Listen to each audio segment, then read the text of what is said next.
Do you want to use Meta AI in Messenger group chat? You can add Meta AI to Messenger group with just a few simple steps. Before we begin, please like this video and subscribe to our channel. I've also included some helpful tools and apps in the description, so be sure to check them out. To use Meta AI in a Messenger group chat. First, open the Messenger app on your mobile device. Now, open the group chat where you want to use Meta AI.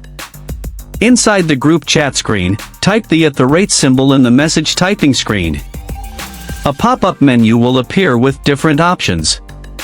From here, select Meta AI to ask any question inside the group. You can type your question and tap the send button. Meta AI will reply inside the group chat so everyone can see the response. If you want to generate images in the group, type the @ symbol again in the chat box. From the pop-up menu, select Imagine. Now, type your image prompt describing the photo you want Meta AI to create, and then tap Send. Meta AI will process your prompt, and the AI-generated image will appear in the group chat. This allows everyone in the group to view, react, or download the image.